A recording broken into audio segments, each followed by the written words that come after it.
The Tennessee Titans have the best cornerbacks in the division, and it's not even close. I'll rank all of the defensive position groups in the AFC South on today's edition of the Locked On Titans podcast.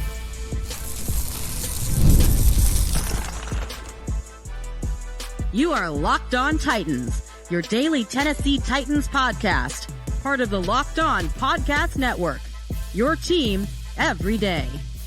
Welcome to the Locked On Titans podcast. I am your host, Tyler Rowland. Titans fans, today's edition of the Locked On Titans podcast is brought to you by FanDuel. Make every moment more. As the playoffs wind down, the sports stop sporting like we want them to, but this summer, FanDuel is hooking you up and all customers up with a boost or bonus daily. That's right, there's something for everyone every day all summer long. Visit FanDuel.com/LockedOn to get started. It's part two of our AFC South position group rankings on today's show. I'm going to tell you why the Tennessee Titans have the best cornerbacks in the division. It's really not even close. Then we'll look at some other positions, including safety and inside linebacker, where the Titans certainly fall behind. And then we'll talk about the pass rush as well, where the Tennessee Titans went from the top to near the bottom.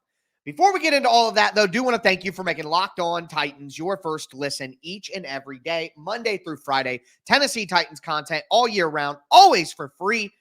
Make sure that you get subscribed, stay subscribed. It's your team every day. Speaking of every day, shout out to my everydayers out there tuning in Monday through Friday. The rest of the week, we are going to be doing a deep dive into the Titans division rivals. Tomorrow, we're going to look at the Houston Texans. Then we'll look at the Indianapolis Colts. Then we'll finish off with the Jacksonville Jaguars. See what these teams have been doing this all season and where I think they stand compared to the Titans. But with that being said, let's talk about the cornerbacks in this division because, like I've said twice now, the Titans have by far,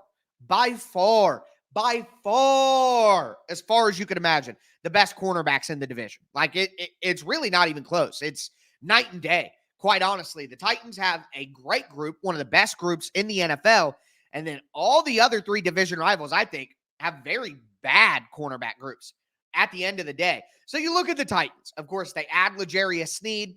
That's a top 5 cornerback in the NFL. We have talked about L'Jarius Sneed's impact on this defense, his ability to play press, his ability to play press man, his ability to play press even when he's in zone with the safety behind him. I mean, L'Jarius Sneed can literally do everything that you need him to do, and he does it at a very high level. Competitive player, played in the biggest games, played against the best opponents. We went through all of the different high-level wide receivers that he shut down last year during his great run in 2023. So L'Jarius Sneed, not only the best cornerback in the division, but he is one of the best cornerbacks in the NFL by far. And then you go to Chidobe Awuzie. I mean, we are talking about a guy who was the number 1 cornerback on the Cincinnati Bengals' good defense during their Super Bowl run. You know, Cheeto has the ability to be I would say a mid-level number 1 corner in the NFL. Now he gets to be a number 2 cornerback. Absolutely huge. And then again, Roger McCreary is one of the most underrated players in the NFL.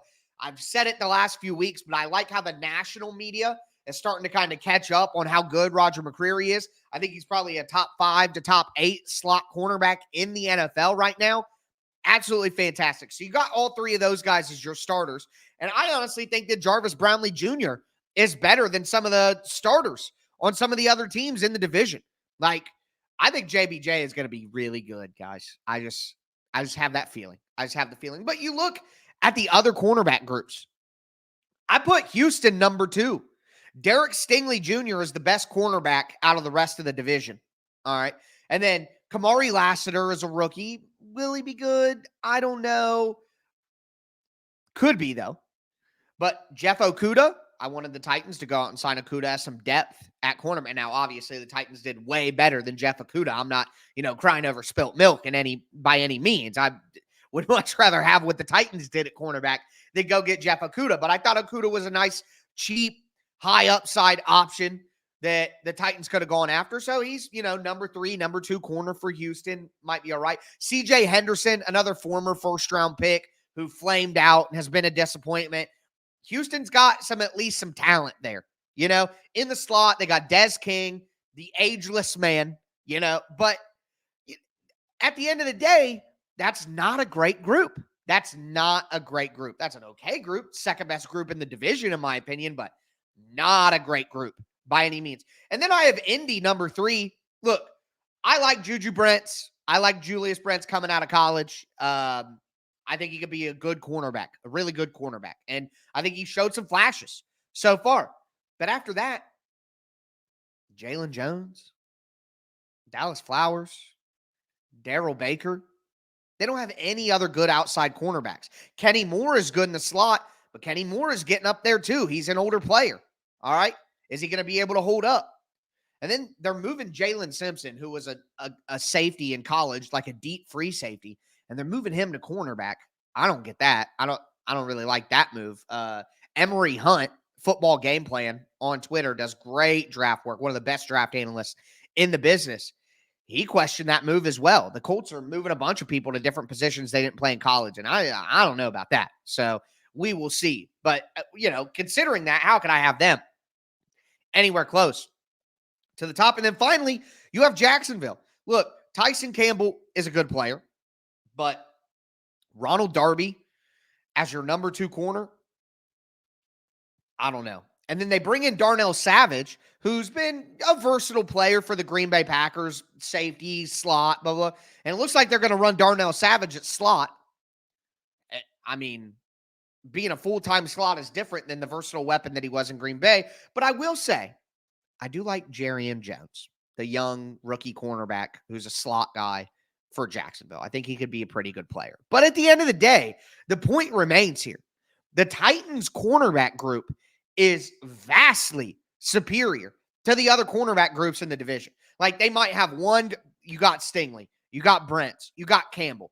They might have one good cornerback, but the Titans have 3 good cornerbacks. And quite honestly, I think that Jarvis Brownlee Jr. could be better than Jalen Jones, Ronald Darby, Kamari Lassiter. Like, I just think out of all of the positions that we talked about on offense yesterday, and we're going to talk about on defense today, there is no bigger gap between number 1 and number 2 than the cornerback groups. Like, it's really not even close. And again, play along with me down below. I appreciated seeing what you guys had to say. Even the fans of other teams crying in the comments about how unfair and biased I am. I don't care what you have to say. All right. Anyways, so got other teams' fans watching the show. I'm winning that interaction, folks. I already won that. So you guys keep complaining. Titans fans will know that we're speaking truth in here. So Titans cornerback group way far ahead of everybody else's. But I got to tell you, the rest of the defensive rankings, not so great for the Tennessee Titans. So play along down below in the comments. I'm going to dive into the rest of the defense now. Before I do, though, I do want to let you guys know that today's episode is brought to you by FanDuel Sportsbook. Look, guys, I love sports. You know it. I love them so much that I never want them to stop. But look, the playoffs are winding down. NBA finals are over. Celtics. NHL finals, probably by the time that you hear this, will be over or about over. Hopefully Edmonton is able to pull off the big upset. But there are other games to pay attention to, even with the games getting fewer. And even though sports isn't sporting like we want them to, FanDuel lets me keep the sports going whenever I want. All I have to do is open up the app and dream up bets anytime I'm in the mood. And this summer, FanDuel is hooking up all customers with a boost or a bonus daily. That's right. There's something for everyone every day, all summer long. And if you are listening to this before the Oilers actually tip off or drop the puck, whatever you want to call it in hockey, Oilers minus 105 on the money line, like that. So head over to FanDuel.com/lockedon and start making the most out of your summer. FanDuel, official sports betting partner of Major League Baseball.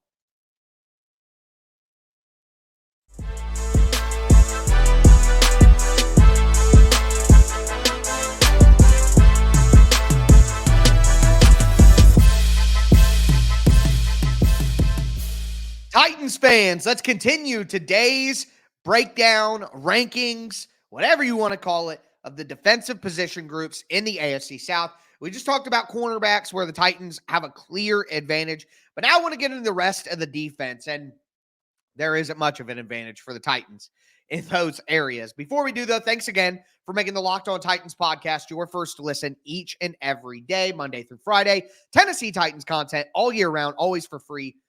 It's your team every day. While other podcasts and other content creators are taking a break right now, I continue going 5 days a week for free.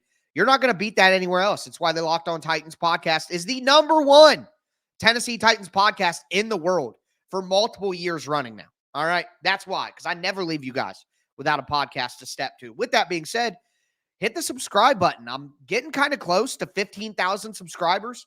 Help me out here, folks. Let's get this thing going. All right. With that being said, though, we talked about corner. Now let's talk about safety, because I have the Tennessee Titans as the third best safety group. But here's the reality. None of these safety groups are good. None of them. Like, there is not a good safety tandem in the AFC South. Some groups have one good player or two okay players, but nobody has a star safety. And there isn't a great combination. I put Houston number one. And it's funny because you talk to people in Houston, they would tell you that the biggest weakness on the team right now, the biggest hole on the roster, is at safety. But I think they have the best safety group in the league. I really like Jalen Petrie. I've been a big fan of Jalen Petrie since he came out of Baylor. I think that he's shown signs, needs to be more consistent, needs to not play so undisciplined, needs to kind of just take a deep breath. You know what I mean? Jimmy Ward, been a solid starter in the league, but he's getting up there. I like Kalen Bullock, the safety that they got out of USC. So I'm going with Houston, even though, again, people in Houston would tell you that their safeties are the weakest part of the team. But safeties are just super weak across the division. So even with that being true, I still think they're the top safety group. And then I would probably go Indianapolis. I know that Julian Blackmon has dealt with a ton of injuries lately, but I think he's a good player. And Nick Cross had his struggles. Don't get me wrong about that. Had his struggles, but those are two starting safeties in the NFL. You know what I mean? They're starters. Then I go with Tennessee. I got Tennessee third. Amani Hooker. I think that Amani Hooker is the best safety in the division. But after Amani Hooker, it's so bad, man. It's just so bad. Elijah Molden is not a starter. Mike Brown is not a starter. And then we're getting into Matthew Jackson, the undrafted free agent group, like Keaton Ellis, like what are we doing here? It's just not a great group. Amani Hooker is a good player, very good player. I would even register to say a very good player, but yikes, man. Titans don't have, that's why I have been banging the table saying that the Titans need to go sign Justin Simmons, because not only would that take them to the top of the division in terms of safety tandem, that would take them near the top of the NFL in terms of safety tandems. Like, Justin Simmons is that good of a player. Again, all-pro last year, still at 30 years old. So I think the Titans desperately need to make that move. Right now, I don't see two starters on the team, which is why I have them third, even though I think Amani Hooker is the best safety in the division individually. And then last, I have Jacksonville. And look, I really like Andre Sisco. I do. I've been a big fan of Sisco since he came out of Texas. I like Andre Sisco. But Antonio Johnson, Andrew Wingard, man, he's the roster pirate of Jacksonville. Like, there's a few roster pirates for the Titans that have to have blackmail or something on the organization to continue keeping their roster spot. Shout out David Fluellen, who is the original roster pirate when I took over the podcast. We've had a few since then, but Jeremy McNichols was another guy in there. Just kept hanging on. Chris Jackson became a roster pirate by the end of his run.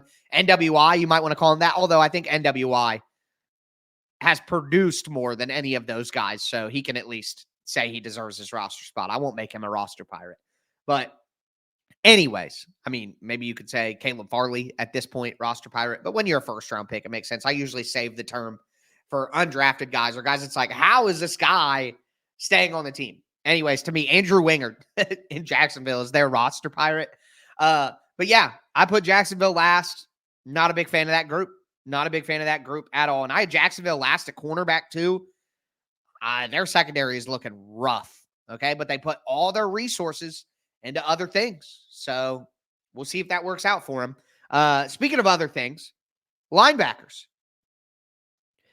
I have the Titans fourth at linebacker. And it's probably no surprise. If you listen to my starter grades from last week, I had the Titans linebackers pretty low at the end of the day. I don't think it's a very good group.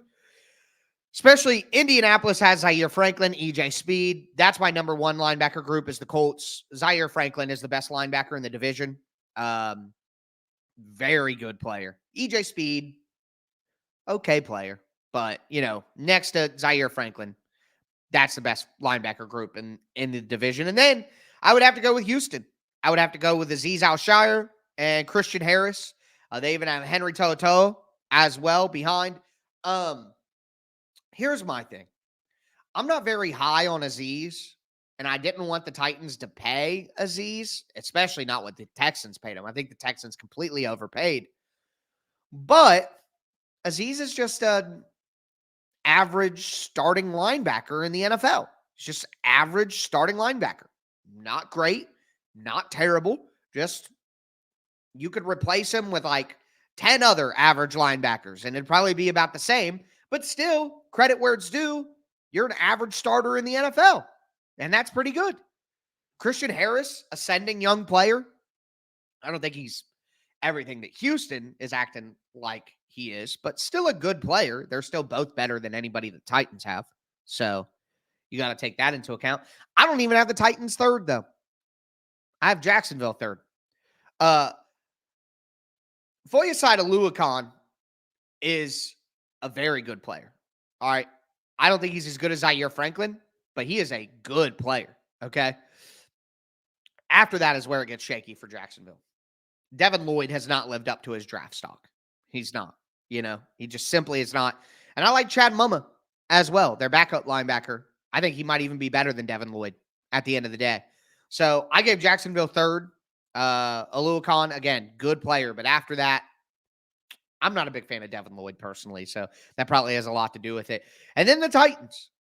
Jack Gibbons is linebacker one right now, in my opinion. Like, Kenneth Murray and Jack play different positions. So you could say whatever you want, linebacker one, whatever. But you guys know, I've said it. I'm not a fan of Kenneth Murray. Did not like the signing. Do not like him as a player. I don't know the guy. I mean, he could be a good time. He could be a great person, Could be Jesus Christ for all I know. But he's not a very good linebacker. So, anyways. And then Cedric Gray, I think could be a good player. I think could be a starter for the Titans this year, next year. But he's still a fourth-round rookie. And you got to keep your expectations in a realistic spot. So, tough for the Titans. Cornerback number one, yes. But safety, I have him at third. The linebacker, I have him at fourth. And I got to tell you, it doesn't get a lot better when we get into the pass rush and the defensive line either. So I'm going to talk about that next.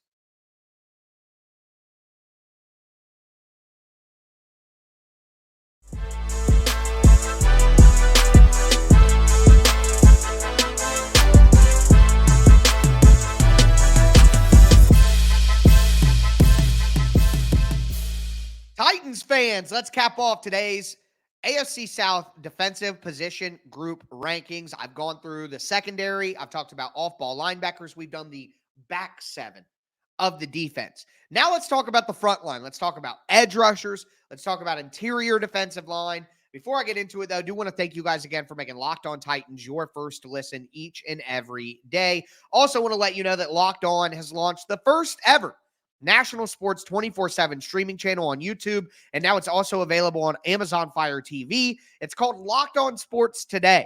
Locked On Sports Today is here for you 24/7. You cover the top sports stories of the day and all the major sports. You get coverage of every league from all of our national shows. Stop watching ESPN and Fox Sports. Garbage, all right? Find Locked On Sports Today, now available on the free Fire TV channels app and streaming 24/7. Here on YouTube. With that being said, though, looking at the front line of the defenses in the AFC South, and we'll talk about edge. And I have been saying, like with safety, for months now, the Titans need to go sign a veteran edge rusher. At this point, there's nobody out there that is a major needle mover in any way, quite honestly. That's why edge is the number one need for the Titans going into next year, in my opinion. Some could say wide receiver. Some could still say offensive line. Some might say linebacker, although I know that I've trashed the linebacker group, but I just am not high on paying big bucks for linebackers or drafting them in the first 2 rounds or anything like that. No, I don't want to do that. Let's focus on edge. Okay? Titans need more pass rushers because I have them as the 4th worst edge group in the division. Think about it. Number 1 has to be Houston. You're lying if you don't say it's Houston. Will Anderson, Danielle Hunter, they have Derek Barnett, but Danielle Hunter and Will Anderson. What more do you need? That is a great group. That's one of the top groups in the league. And then Jacksonville. Josh Allen is phenomenal. He is just incredible. Jacksonville was smart to pay him. He's incredible. So I give Jacksonville the 2nd spot because Josh Allen, and look, Travon Walker has not been what folks had hoped when they picked him number 1 overall. Okay. But he still came on last year. The back half of the year last year, Travon Walker played good football. Okay. And I think he finished with like 9.5 sacks, something like that. Like, he's getting better. And everybody knew when that pick happened that he was an athletic, toolsy guy, which is what why can't I think of the general man? Trent Baalke, which is what Trent Baalke always goes for, right? Baalke always wants traits, measurements, athletes. We'll coach him up and we'll get the best out of him. Well, if you think about that, it was always going to take a little time. So Travon Walker going into year 3, I just think he continues to get better. And he may not be the number 1 pick that people hoped he would be, but he's still a good player. And then they have Travis Gibson. Titans fans will remember him as their 3rd, which is a solid rotational pass rusher. Then at number 3, I have Indy. Kwity Paye starting to ascend. Dealt with some injuries. Maybe not as good as Colts fans had hoped, but still shown a lot of signs, a lot of flashes. And then I think Samson Ebukam is super underrated at the end of the day. They just added Latu Latu. What am I doing here? They just added Latu, who was the top defensive player drafted. I think he'll be a good player. He maybe isn't the athlete that you would hope, but he's so refined with his pass rush moves and his pass plan. If he could stay healthy, he's going to be a good player. It's going to be a solid player. I think he kind of be like Harold Landry. You know what I mean? Landry's a better athlete, but I just think they could kind of be similar in terms of production. So with those 3 guys, I just think that's a better top 3 than what the Titans have. Harold Landry, I think, is probably the 4th best edge rusher in the division, but Arden Key is a 3rd. Rashad Weaver, it would not be insane if Weaver didn't even make the team this year. Old regime, old scouting style, maybe he doesn't fit. So I just think it's hard to put. Maybe you could argue the Titans are 3rd over Indy, but I got to have them at 4th, personally. I got to have them at 4th. And then finally, the interior defensive line. I have the Titans 3rd. I have number 1, Indianapolis. DeForest Buckner, Grover Stewart. I even like Raekwon Davis, who they picked up in free agency. I wanted the Titans to pick him up as a big body nose tackle. DeForest Buckner and Grover Stewart, that is excellent. Okay. That is really good. So they're obviously at the top. And then I would go Jacksonville. They bring in Eric Armstead. I like Roy Robertson Harris. I always have. He's up there with like John Franklin Myers. 3 named dudes who don't get enough credit, man. They just don't get enough credit. So I like Roy Robertson Harris. And then I got to be honest, I really like the 2 draft picks that Jacksonville made on the D-line with Mason Smith and Jordan Jefferson out of LSU. 2nd round, 4th round. 2nd round for Mason Smith was definitely higher than people expected, but man, he just 6'5", long arms, good feet. Like, I like Mason Smith. So the problem is I like some of these guys so much before the draft, and then they get drafted to AFC. Like Dio Dangbo, who I didn't mention for the edge rushers for the Colts.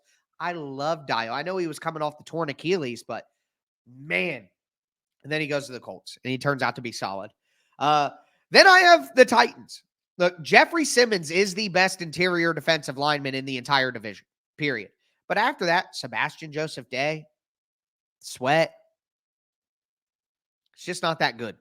It's like how I felt about the edge. Like Harold Landry is a good player, really good player. But after that, yikes. And then finally, I have Houston. If I were to tell you the biggest roster hole in Houston, I think it's their interior defensive line because they have Folaful Takasi, who's pretty solid run stuffer, blah, blah, blah. But Danico Autry, look, Autry is an excellent one-on-one pass rusher. He is still going to get sacks. But you can't play him as an interior defensive lineman against the run. He was terrible against the run last year. Terrible. So at his age, he is just not in a position to be a 3-down player, run stuff and all the time and all that. You just can't do that. That's just not what he should be doing at 34 years old. Okay. And then they have Tim Settle, who's an older player, played for Buffalo for a while. But anyways, I have the Titans at third there. So number 1, cornerbacks, third and safety, fourth and inside linebackers, fourth at edge, third at interior defensive line. It's a good thing that next year's draft is defensive heavy. It's defensive top heavy because the Titans need some more talent on defense.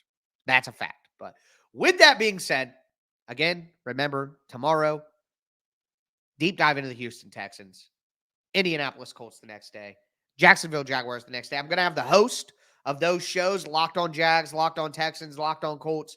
I'm gonna have those guys on so they can give their own boots on the ground perspective.